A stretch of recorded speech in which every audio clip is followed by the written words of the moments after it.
Halo Mam, selamat datang di kelas Ibu Hamil Partisipatif Sensitif Gender. Yuk kita simak apa aja materinya. Kelas Ibu Hamil Partisipatif Sensitif Gender ini akan melibatkan peran aktif Mam secara langsung loh.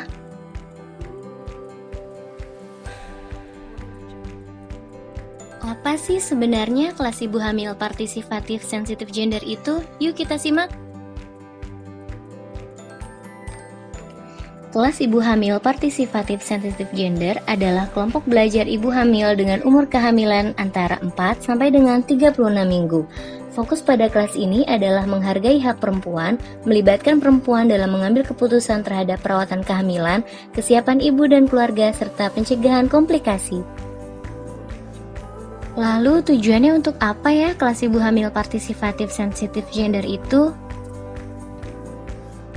Tujuannya adalah dapat meningkatkan pengetahuan ibu hamil, menciptakan sikap yang baik selama kehamilan, meningkatkan pengetahuan perawatan kehamilan, persiapan menghadapi persalinan, meningkatkan pengetahuan perawatan nifas, menentukan keputusan kontrasepsi pasca persalinan, serta meningkatkan perawatan bayi baru lahir, mitos atau adat dan kepercayaan, penyakit menular, pembuatan akte kelahiran, kemandirian dalam pengambilan keputusan oleh ibu, dan program perencanaan persalinan dan pencegahan komplikasi.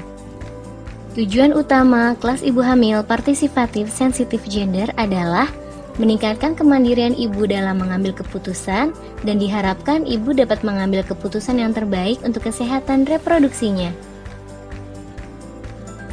Nah, sekarang sudah tahu kan Mams apa itu kelas ibu hamil partisipatif sensitif gender? Petunjuk teknis kelas ibu hamil partisipatif sensitif gender. Pertemuan kelas ini dibagi menjadi 3-6 kali pertemuan sesuai dengan kesepakatan fasilitator. Karena untuk mendampingi ibu dalam mengambil keputusan dan dengan durasi 120 menit sekali pertemuan.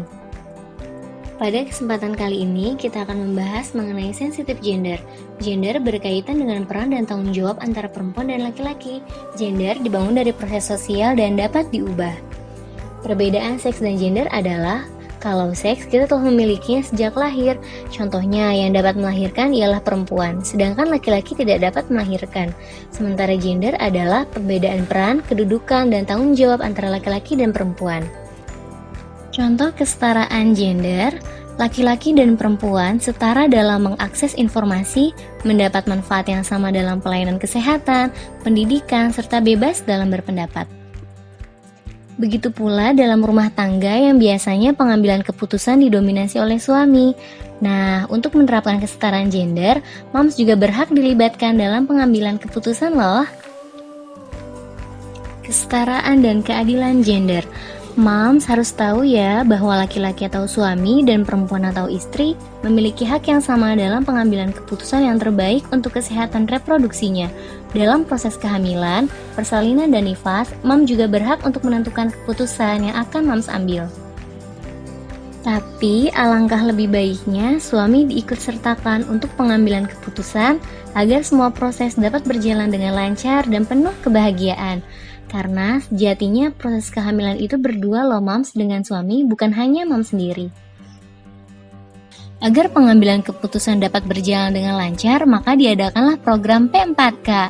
Yuk kita simak apa itu P4K.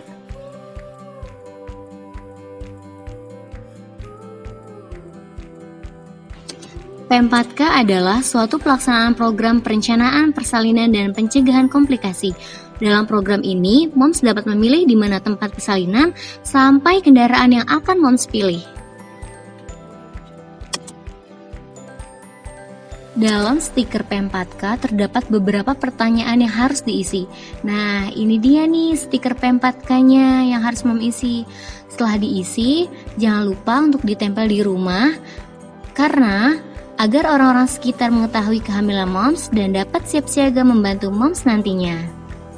Tujuan P4K meningkatkan cakupan dan mutu pelayanan kesehatan bagi ibu hamil, dan adanya rencana persalinan yang disepakati, adanya kesiapan menghadapi komplikasi, adanya dukungan secara luas, dan adanya rencana alat kontrasepsi setelah melahirkan.